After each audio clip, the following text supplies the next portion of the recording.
아들의 권한이라는 말씀의 제목으로 함께 은혜 받는 시간 되기를 원합니다. 요한복음에 기록되어져 있는 목적은 예수 그리스도께서 하나님의 아들이시다라는 거예요. 그래서 그 하나님의 아들이시다라는 것을 믿는 자에게는 생명이 있고 그 아들을 믿지 아니하는 자에게는 심판이 있느니라. 그래서 결국에는 예수 그리스도를 믿음으로 인하여서 생명에 이르게 하는 것이 오늘 요한복음에 기록되어져 있는 목적입니다. 그런데 오늘 우리가 지난주에 나누었었던 말씀처럼 38년 된 병자를 예수님께서 치료하신 그 사건과 더불어서 예수님께서 이 본문에서 친히 예수께서 자신을 증명하고 계시거든요. 오늘 이 본문 이전이나 이후에는 사람들이나 제자들이나 그런 여러 가지 것들을 통하여서 예수님이 누구신지를 간접적으로 증명이 되었다라고 한다면, 오늘 본문은 예수님 스스로가 나는 누구야, 나는 누구고 내게는 어떤 권한이 있어, 그래서 내 그 권한으로 말미암아 너희들에게 이러한 일이 있을 거야 라고 말씀을 하신다라는 거예요. 예수님이 친히 말씀을 하셨다라는 그런 의미가 있다라는 거죠. 예수님이 신이 말씀하셨다라면 그 말씀에는 어떠한 부연 설명이 필요치가 않아요. 사람들의 증언이 더해져서 그 증언으로 인해서 예수님의 말씀이 맞아라고 하는 증거가 되어질 필요가 없죠. 왜냐하면 우리가 믿는 예수님은 하나님의 아들이시고 하나님의 아들 되신 예수께서 말씀하신 것이기 때문에 그 말씀 자체는 진리이기 때문인 줄로 믿습니다. 사람들이 그것을 믿든 믿지 아니하고는 중요하지 않아요. 그러나 예수님의 말씀이 진리이고 그 진리에 근거하여서 예수님께서 우리에게 행하시고자 하시는 일들이 우리에게 이루어지고 또 세상을 향한 그런 말씀이다라고 했을 때, 여러분, 그 말씀은 곧 사실이 되어진다라는 거거든요. 그래서 오늘 이 말씀은 우리에게 굉장히 중요한 말씀이에요. 왜냐하면 예수님이 친히 하신 말씀이기 때문에 그래요. 세상의 사람들에게는 예수님이 어떤 일부의 그런 종교에 많은 성인들이 있고 또 종교적으로 신격화해서 믿음을 가지고, 그리고 또 어떤 종교의 근원, 그 생활의 근거로 삼는 그런 일들이 있을 수 있어요. 그래서 세상의 사람들은 예수님의 말씀이 그들이 말한 좋은 명언이나 인생은 이렇게 살아야 돼, 또 인생을 사는 방법에 대한 뭔가 따뜻하고 의미 있는 말씀으로 다가올 수 있을 수 있어요. 하지만 여러분, 우리 주님께서 말씀하신 말씀이 저와 여러분에게는 그렇지 않다라는 것을 저는 믿습니다. 왜냐하면 우리는 하나님의 아들이신 것을 믿기 때문입니다. 예수님은 하나님이셔요. 그리고 하나님이신 예수님께서 오늘 분명히 말씀하고 계시지 않습니까? 생명이 있고 심판이 있다라고 말씀하셨어요. 그리고 그 생명과 심판이 아버지께서 내게 주신 것이라고 말씀하셨어요. 나를 믿는 자에게는 생명이 있고 나를 믿지 아니하는 자에게는 심판이 있으리라고 말씀하셨어요. 또 마지막 때에 하나님의 음성을 들을 때가 있는데 그 음성을 듣는 자는 생명으로, 그 음성을 듣지 못하는 자들은 심판에 이르게 되어질 것이다, 그렇게 말씀하셨어요. 그런데 여러분, 오늘 우리에게 있는 이 생명이 바로 하나님의 음성이 저와 여러분에게 들려졌고 또 마지막 때에도 들려지고 우리가 생명에 이르게 되어지는 그런 말씀임을 믿으시기를 원합니다. 왜냐하면 우리는 주님을 믿어요. 우리 예수님께서 하나님의 아들이신 것을 믿어요. 우리가 예수 그리스도를 하나님의 아들이 아니다라는 그런 생각을 할 수 없을 만큼이나 하나님이 주신 은혜가 크고 또 믿음이 크고, 그 믿음으로 우리는 예수를 하나님의 살아계신 아들이십니다, 주는 살아계신 하나님의 아들이십니다, 베드로가 고백했었던 그 고백과 동일한 고백으로 우리가 고백을 했고 또 구원을 받았고, 그렇기 때문에 오늘 성경에 기록되어진 것처럼 또 오늘 주님이 친히 말씀하고 계시는 것처럼 심판에 이르지 아니하고 생명에 이르고 천국에 이르게 되어질 줄로 믿습니다. 그래서 오늘 이 말씀이 중요한 거예요. 이 말씀을 예수님이 친히 우리들에게 하셨기 때문에 그렇습니다. 그리고 이것은 우리의 신앙생활에 있어서 항상 중요한 말씀으로 있어야 됩니다. 여러분, 우리는 때로는요, 순간 일반 종교인들과 같은 그러한 사람들과 같은 그런 형태로 신앙생활을 하기가 쉽습니다. 우리가 교회를 다니고 또 열심히 봉사를 하고 예물을 드리고 또 나름대로 신앙의 열심을 가지고 그렇게 했다라고 해서 그것이 모든 것을 다 설명해 줄 수 있는 것은 아니에요. 가장 중요한 것은 예수 그리스도를 우리가 하나님의 아들이신 것을 믿고, 그분께서 나를 구원하여 주신 것을 믿고, 그 하나님께서 나를 사랑하사 나를 죄를 속량케 위해서 예수 그리스도를 이 땅 가운데 보내신 것을 믿고, 그 예수 안에 우리가 들어가고 그 안에 있어서 그로 말미암아 우리가 살게 되어진 것을 믿음으로 우리가 봉사도 하고 예배도 하고 찬양도 드리고, 오늘 추석 명절인데 참 추석 명절에 많은 사람들이 여러 가지 계획들을 가지고 있지만 우리는 예배 드리는 일을 가장 우선으로 하고 예배를 가지고서 스케줄을 정한단 말이에요. 예배를 준비하고 또 예배가 끝난 이후에 가족들을 만난다든지, 어쨌든 예배가 중심이 되어지는 것은 예수 그리스도께서 우리에게 주신 구원의 은혜, 우리가 감사하는 일이 어떤 것보다도 가장 중요하기 때문이라는 것을 고백하는 거잖아요. 예수님 때문이잖아요. 우리의 어떤 형식이나 또 우리의 어떤 일반적인 루틴 때문에 하는 것이 아니라, 그리고 종교적인 어떤 불안감이 있잖아요. 빼먹으면 뭔가 꺼림칙할 것 같은 그런 마음으로 우리가 예배드리는 게 아니라 예수님을 사랑하는 마음으로, 또 예수 안에 생명이 있고 예수님께서 하나님의 아들이신 것을 믿기 때문에, 그리고 오늘 성경에서 얘기한 것처럼 예수님이 내게 권한이 있다라는 거예요. 내게 있는 권한은 다 하나님으로부터 말미암은 것이라고 말씀하고 계시지 않습니까? 유대인들이 예수님에게 도전을 했어요. 안식일이다라는 거예요. 안식일 날 병자를 낫게 해서 치료해서 그것을 들고 가게 하는 이 일은 노동이라는 거예요. 그것은 안식일을 범하는 것이다 라고 얘기했을 때 예수님이 뭐라고 했어요? 하나님이 일하시니까 나도 일한다. 참 귀한 말씀이지 않습니까? 이 말씀은 저한테 항상 주님의 실존에 관한 말씀으로 다가와요. 여러분, 오늘 하나님이 일하심으로 예수님이 일하셨다라는 이 말씀, 하나님이 일하시고 계시는 한 예수님도 계속해서 일하시고 계신다라는 말씀, 여러분, 이 말씀이 내게 얼마나 큰 축복이 되어지고 확신되어지는 말씀인가. 여러분, 하나님이 쉬실 수 있으세요? 하나님의 시계가 멈추실 수 있으세요? 하나님의 호흡이 멈추실 수 있으세요? 하나님이 주무신다라고 했습니까? 조신다라고 했습니까? 쉬신다고 했습니까? 하나님은 그러실 수 없는 존재입니다. 하나님은 움직이십니다. 영원토록 움직이십니다. 뜨겁게 움직이십니다. 사랑으로 움직이십니다. 아멘. 하나님의 시계는 멈추지 않아요. 그런데 오늘 예수님이 뭐라고 말씀하셨냐면, 하나님이 일하셨기 때문에 나도 일을 하고 있다라고 말씀을 하셨단 말이에요. 하나님이 일하시는 한 나도 일한다라는 거예요. 그러면서 오늘 우리가 읽었었던 본문 속에서 예수님이 뭐라고 얘기를 했냐면 19절 말씀 다 같이 읽습니다. 시작. 예수께서 그들에게 이르시되 내가 진실로 진실로 너희에게 이르노니 아들이 아버지께서 하시는 일을 보지 않고는 아무것도 스스로 할 수 없나니 아버지께서 행하시는 그것을 아들도 그와 같이 행하느니라. 내가 행하는 일은 하나님이 행하시는 일이고 하나님이 행하시는 일을 보았기 때문에 나도 그 일을 행한다라는 거예요. 내가 행하는 일은 하나님 없이는 불가능하다라는 거예요. 내가 행하는 일을 하나님이 하셨기 때문에 하는 일이라는 거예요. 하나님이 지금도 일하셨기 때문에 나도 일하시는 것이고, 이것이 하나님의 생각이기 때문에 내 생각인 것이고, 하나님이 사랑하는 것이면 나도 사랑하는 것이다라고 하면서 이 말씀 속에서 하나님과 예수 그리스도께서 하나이시다라는 것을 말씀하고 계시는 거거든요. 이것은 삼위일체를 얘기를 하고 있는 거예요. 이것은 예수께서 하나님의 하나님이시다라는 것을 말씀하고 계시는 거예요. 하나님이신 예수님께서 인간의 육신의 몸을 입고 이 땅 가운데 오셨다라는 거예요. 육신의 몸을 입고 이 땅 가운데 오셨지만 예수님이 행하시는 것은 세상의 제도나 시스템이나 세상의 어떤 유행을 따르는 것이 아니라 오직 우주를 창조하시는 하나님, 그 하나님 행하시는 모든 것을 행하니 나도 하나님 하나 있고 하나님도 내 안에 있다라는 거예요. 예수 그리스도께서 하나님의 아들이시고 하나님이시다라는 것을 지금 말씀하고 계시는 거거든요. 여러분, 우리 하나님께서 행하시는 모든 일들이 예수로 말미암아 저와 여러분들에게 이루어지되, 무엇보다도 하나님께서는 구원하시는 일, 여러분 이 성경에 기록되어져 있는 내용은 하나님의 무궁무진한 그런 사역 가운데서 특별히 저와 여러분들을 구원하는 그 일에 관한 하나님의 계획이 기록되어져 있지 않습니까?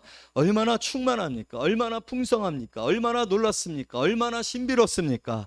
여러분, 하나님이 쉬지 아니하시는 것, 그리고 하나님이 실망하지 아니하시는 것, 하나님께서 우리를 결코 포기하지 아니하시는 것, 하나님이 우리를 향하여 긍휼이 풍성하신 것, 여러분 이 모든 것으로 하나님이 함께 하신 그 일에 뜨거운 결정체가 예수 그리스도신데, 여러분 오늘 예수 그리스도께서 이 안식일에 이 38년 된 오래돼 아무도 함께하지 아니하고 물이 동하면 그곳에 가장 먼저 들어가는 사람이 병이 나. 얼마나 헛된 소망입니까? 이 헛된 소망조차도 이에게 있어서는 좌절이 되어졌다라고 했잖아요. 왜냐하면 스스로가 그렇게 할 수 있는 능력이 없다라고 했잖아요. 돈이 없다라고 했잖아요. 돈이 없어서 화인을 사서 하인에게 업혀서 갈 수 있는 상황도 아니라고 했잖아요. 오히려 그러한 소망이 아니라 좌절이 되어지고 있는 거. 여러분 어떻게 보면 세상에 그 달콤한 유혹들 있지 않습니까? 돈이 많으면 행복해질 거야. 그런데 돈 벌 길이 없어요. 똑똑해지면 공부를 잘해서 똑똑해지면 그러면 성공된 인생이 있어. 그렇지만 여러분 세상은요, 돈 많은 애들이 공부 잘합니다. 가난하면 힘들어요. 오늘날 세상은 그렇잖아요. 오히려 희망이 되어지고 소망이 되어지는 그런 모든 것들이 현실 속에서는 우리에게 얼마나 큰 좌절로 다가옵니다. 그러면 그것조차도 붙들지 않으면 안 되는 세상, 이것이 오늘 죄로 말미암아 죄로 오염되어진 죄로 타락해진 인간의 불행이잖아요. 그런데 이러한 인생 가운데 사람들을 그대로 두지 아니하고 하나님이 친히 육신의 몸을 입고 이 땅 가운데 오셨다는, 그 오신 예수님께서 오늘 안식일에 이 사람을 구원하시면서 진정한 안식이 무엇이냐? 여러분 어떻게 생각해 보면 안식일에 이스라엘 백성들은 안식일에 아무 일도 하지 않아야 한다는 단순한 생각 가운데 있었지만, 여러분 안식일에 하나님께서 안식하시고 안식한 그날에 너희가 하나님을 예배하라 하신 그 말씀 속에 담겨진 의미는 단순하게 일하지 말아라, 쉬어라, 나도 쉴 테니까 너도 좀 쉬어라, 기도하지 말아라, 나도 너희들 기도하느라고 일주일 내내 기도 응답하느라고 일주일 내내 수고했으니까 네 주일날은 기도하지 말아라, 그런 의미가 아니잖아요. 창조를 완성하시고 하나님께서 쉬신 거예요. 그것은 창조의 완전성을 증명하고 있는 거예요. 더 이상 보강하거나 보충하거나 리모델링 할 필요가 없는 창조라는 걸 말해 주시는 거예요. 그런 하나님의 놀라운 창조의 그 완성에 우리가 하나님을 경배하고 예배하도록 하라는 그런 의미예요. 너희들이 일을 한다라고 해서 내 창조에 더하거나 내 창조에 뭔가 유익이 되어지거나 그런 거 아니다라는 의미예요. 그러나 사람들은 단순하게 그것을 쉬는 것을, 그러니까 우리의 사고와 우리의 영적 세계에 대한 이해가 얼마나 좁은지 몰라요. 여러분 우리도 신앙생활을 그렇게 할 수 있습니다. 내가 하는 신앙생활이 전부인 줄 알아요. 열심으로 하면 되는 줄 알아요. 윤리적으로 탁월하면 그것이 신앙생활의 전부인 줄 알아요. 죄만 안 지으면 모든 것이 되어지는 줄 알아요. 물론 그렇게 해야 됩니다. 그렇게 하시기를 원합니다. 그러나 그것 자체만으로 오늘 우리의 기독교가 모두 다 설명되어지는 것 아닙니다. 그래서 언젠가 저도 여러분들에게 말씀하셨지만 오늘 우리가 믿는 하나님, 그 하나님 안에서의 우리의 신앙의 이 세계를 굉장히 좁혀가지고 유대인과 같이 단순하게 생각해서 이렇다 저렇다 말하지 말아라. 주로 이렇다 저렇다 말하는 교만한 사람들은요, 바리새인과 같은 사고방식을 가지고 있는 사람들이에요. 그래서 여러분 그런 얘기를 제가 예로 들지 않았습니까? 술 먹지 마십시오. 여러분 술 먹고 안 먹는 거로 신앙생활이 좋고 나쁨을 판단하는 기준으로 삼는 것, 담배 피고 안 피고를 가지고서 이게 마치 기독교 신앙생활의 최고의 절정에 이른 자만이 이룰 수 있는 어떤 경지, 그렇게 단순한 문제가 아니에요. 기독교는 온 우주를 관할하고 계시는 그 하나님의 구원의 풍성한 가운데서, 그것은 하나님을 잘 섬기고 또 우리가 죄에서 벗어나고 세상의 유혹에서 멀어지기 위하여서 준 아주 작은 그런 요구일 뿐이에요. 그것으로 내가 신앙생활을 다 한 것이냐, 더 확장되어지면, 물론 그렇게 표현할 수 없지만 우리가 예배를 드리고 봉사를 하고 그렇다고 해서 남들의 연약한 신앙생활에 관해서 아직 술도 못 끊고 담배를 못 끊는 것 같아서 어떻게 저렇게 교회 다니는 사람이 그런 짓을 하고 있어 정지하고 그럴 수 있는 근거가 되어지느냐? 그런 차원의 문제는 아니에요. 그러라고 술 먹고 담배 피지 말아라, 아니 술 먹지 말고 담배 피지 말아라 한 거 아닙니다. 오늘 유대인들은 안식일을 거룩하게 지키라 하면서 38년 된 오래된 환자의 치유하는 사건에 관하여서 그것을 뭐라고 얘기를 했다고요? 어떻게 안식일에 이런 일을 하느냐? 그러나 오늘 예수님은 구원의 큰 계획과 구원의 풍성함과 구원의 능력을, 그리고 진정 오늘 예수께서 그를 치료하여서 낫게 한 그 사건이 오늘 완전한 창조에, 그 창조엔 장애가 없었습니다. 38년 된 병이 오래 계속되어질 수 있는 그것들이 하나도 없었습니다. 그런데 여전히 안식일에도 이 불안정성과 이 오래된 병 가운데 고통받는, 이 죄로 말로 고통받는 이 사람에 대한 안타까움, 내가 처음에 세상을 창조했었을 때, 내가 안식일을 지키라고 했었을 때 그 의미는 창조의 완전성, 죄가 없었을 때 그 창조의 축복이 얼마나 놀라운 것인지를 말하고자 했는데 이렇게 불쌍하게 있는 거예요. 이렇게 누워 있는 거예요. 이렇게 38년이나 그리고 이후로도 영원토록 여전히 죽을 때까지 이렇게 누워 있어야 하는 인생을 보며 치료하시는 사건은 이것을 회복하기 위해서, 내가 진정한 구원을 위해서 온 사람이고, 내 구원을 통하여서 나를 믿는 자에게 생명을 준다는 그 생명의 의미는 이 모든 것들이 온전하게 되고 회복되는 것이야. 하나님은 이 일을 멈추지 않으셔. 할렐루야. 하나님이 이 일을 계속 하실 거야. 난 그걸 봤어. 그리고서 나도 그 일을 지금 하고 있는 거다. 얼마나 놀라운 말씀인지 모릅니다. 그리고 그 일이 계속되었기에, 예수님이 쉬지 않으셨기에 여러분, 저와 여러분이 구원을 받았습니다.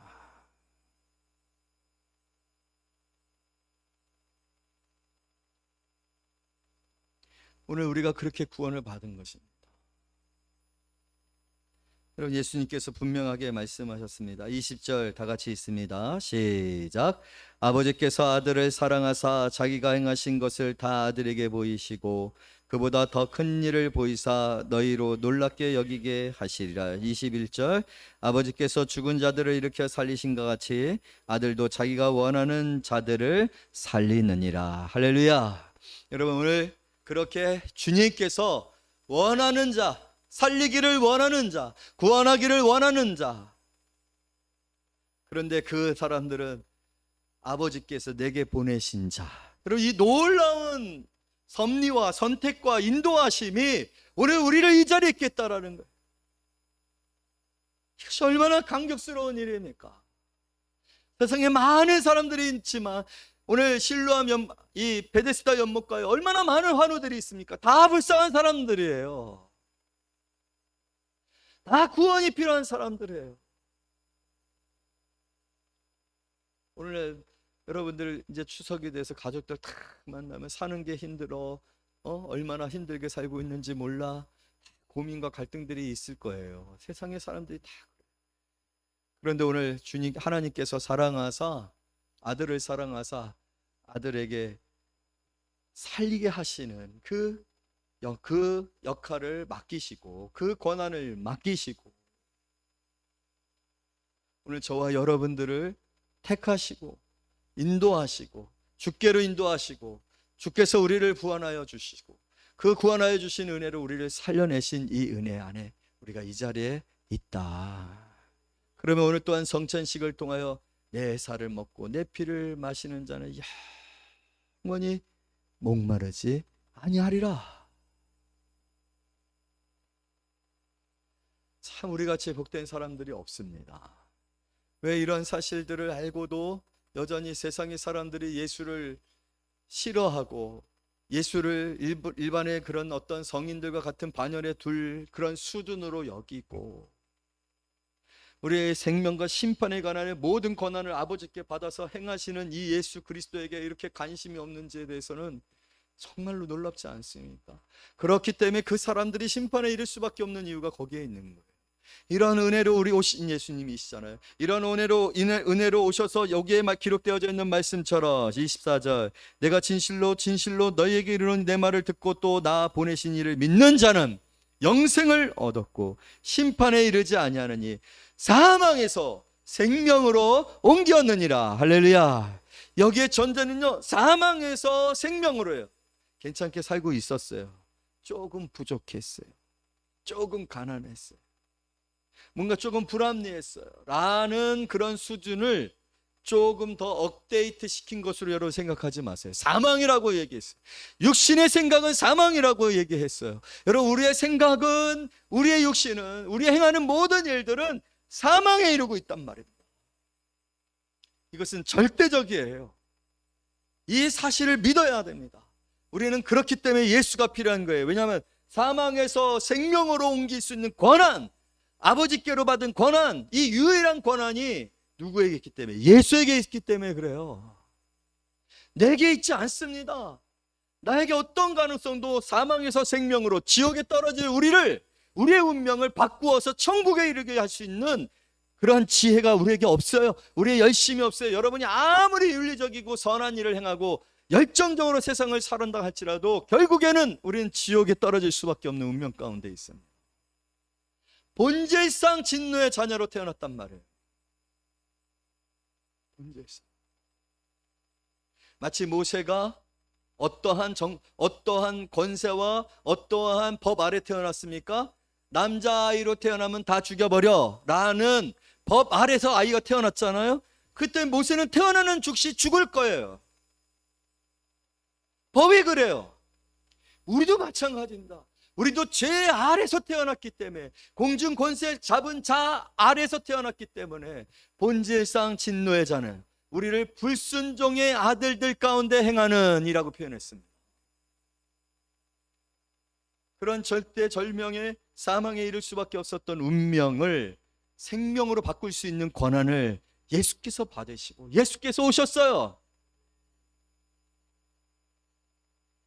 예수가 아니면 우리의 생명은 결코 영원한 생명이 되어줄 수가 없습니다. 심판에 임할 수밖에 없는 생명입니다. 예수여야 돼요. 예수님이 친히 그렇게 말씀을 하고 계시는 겁니다. 예수 없는, 예수와 상관없는, 예수로 말미암지 아니하는, 예수 안에서가 아닌. 그래서 바울이 그토록 예수에게 미쳐 있는 거예요. 여러분, 정말 예수님에게 미쳐야 합니다. 미칠 정도로, 여러분, 이렇게 보니까 외국어를 잘 하려고 하면은요, 외국어를 좀 해야 되지, 외국어 하나 정도 하면 참 좋을 것 같아 라고 하는 식으로 해서 되는 거 아닙니다. 외국어를 잘하는 사람들 보게 되어지면 거기에 미쳤던 사람입니다. 화장실에도 스티커에다가 붙여놓고, 식사하는 데다 붙여놓고, 수첩에 적고, 계속 예수 아니, 계속 그렇게 해야지만 되는 거예요. 여러분, 사업에 성공하는 사람들 계속해서 생각해야 되는 거예요. 여러분, 왜 회사가 왜 회사인 줄 아십니까? 제가 회사를 다니면서 느꼈었던 정말 당황스러운 건 뭐냐면, 교회는 기도하잖아요. 근데 회사는 회의를 하더라고. 계속 회의 끝나면 또 회의, 회의 끝나면 또 회의, 회의 끝나면 또 회의, 회의 끝나면 그래, 아, 이래서 회사구나. 여러분, 우리는요, 예수 그리스도에 미쳐 있는 사람들이에요. 근데 사실 우리는 얼마나 예수에게 미쳐 있습니까?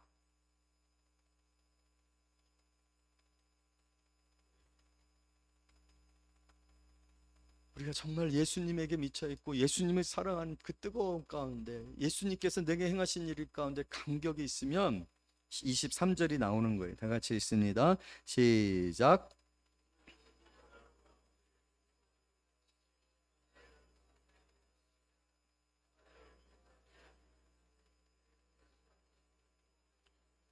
아멘. 공경. 여러분, 예배는 경외잖아요. 우리가 왜 예배하게 되어지는가? 우리가 하나님을 예배하게 되어지는 것은 예수님을 예배하고 예수님을 공경하고 예수님에게 놀라고 예수님을 앙망하고 예수님 안에 미쳐 있기 때문에, 그것은 아버지를 공경하는 것이다. 아버지를 예배하는 것이다. 여러분, 오늘 우리에게 가난한, 우리의 생명에 가난한, 우리의 심판에 가난한 모든 권한이 예수께 있습니다.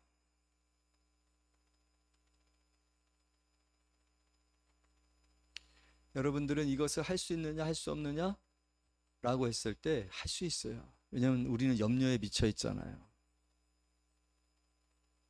어떻게 하면 돈을 벌지? 어떻게 하면 성공적인 삶을 살 수 있지? 어떻게 하면 행복할 수 있지? 어떻게 하면 내 자식을 정말 행복한 그런 삶을 살 수 있게 할 수 있지? 우리는 할 줄 알아요. 모르는 사람들이 아니에요. 돈을 사랑할 줄 알잖아요. 그래서 예수님께서 진짜 추잡하지만 예수님이 자기를 사랑하는 것, 나를 사랑하는 것, 나를 경외하는 것을 표현해 보고 싶은데, 가르쳐 주고 싶은데 도저히 그게 뭔지를 모르니까 그나마 우리가 제일 잘하는 거로 설명해요. 돈을 사랑하지 말고. 성령을 설명해야 되겠는데 도대체 성령을 설명할 방법이 없어. 술 취하지 말고. 술 취하면 멍해지잖아요. 용감해지잖아요. 막 그래갖고 전봇대에 가서 막 쉬하고 그러잖아요. 막 그러고 가끔씩 식당에 가면은 막 시끄러 죽을 뻔했어요. 막 갈비탕 한번 먹는데 얼마나 옆에 있는 사람들이 소리를 지르는지 그 술을 처먹고 이게 마비가 되나 봐요. 그러니까 자기 소리가 잘 안 들려. 그러니까 소리를 팍팍 지르는 거예요. 그걸 가지고서 성령을 설명했어야 되는 거예요. 성령에 취한다라는 거. 우리가 성령 안에 있다라는 것은 세상의 소리가 들리지 않냐고, 주의 음성이, 주의 말씀이 크게 지는 거예요. 그래서 세상을 향해서 담대해지는 거예요. 막 소리 지르고 두려움이 없어지는 거예요. 여러분 돈 좋아하시잖아요. 예수님 좋아하는 거는 왜 이렇게 우리에게 낯설고 익숙하지 않고 힘들까? 누가 돈 준다고 하면 막 뛰어가는데, 막 달려가는데 우선순위가 바뀌잖아요. 돈이 있다라는데. 응? 그 지난번에도 했지만 동탄에 진짜 유명한 빌딩이 있는데 그 동탄에 그 빌딩이 어떻게 하다 보니까 하나가 나왔다니까요. 집이 하나가 나왔는데 그 집을 얻기 위해서 몇십만 명이 거기다가 청약을 넣었대잖아요. 우리 교회 들어오는데 티켓을 나눠준다라고 하면은 파리 새끼들 날릴걸요. 왜 그러느냐? 이것에 관한 믿음이 없기 때문에. 생명과 심판에 관한 권한을 내가 아버지께 받았다라는 거예요. 아버지께서 행하시고자 하는 일을 내가 행하는 거라는 거예요. 아버지께서 행하시지 않으면 나는 할 수 없다라는 거예요. 할렐루야. 오늘 우리 추석 명절을 맞이하여서 다시 한번 여러분 우리 하나님 앞에 많이 감사하는 성도님들 되어지기를 원합니다. 하나님이 주시는 은혜로 우리가 사는 거잖아요. 하나님께서 쉬지 아니하시잖아요. 그리고 하나님께서 얼마나 뜨겁게 우리를 구원하시기를 원하시는지 자기 아들 예수 그리스도께서 육신을 입고 이 땅 가운데 오셔서 오늘도 쉬지 아니하시고 일하신다. 아버지께서 생각하시는 방식으로 난 생각하고, 아버지께서 사랑하시는 방식으로 나는 사랑하고, 아버지께서 구원하시는 방식으로 나는 구원하여 너를 구원한 것이다. 여러분 더욱더 예수 사랑이 커지는 그런 귀한 시간이 되어지기를 원합니다. 오늘 성찬에 임할 때 예수님을 향한 간격이, 예수님을 향한 뜨거움이 괜찮아요. 믿음을 가지시기를 원해요. 우리가 생각하는 그 권한들이 세상에 있지 않냐고 죽게 있습니다. 죽게 있어. 우리가 오늘 주목해야 해요. 오늘 우리가 붙들었고 놓치지 않아야 해요. 우리가 미쳐야 할 분은 바로 예수입니다. 그 예수님을 더욱더 사랑하는 저와 여러분이 되시기를 말씀으로 축복합니다. 주님 감사를 드립니다.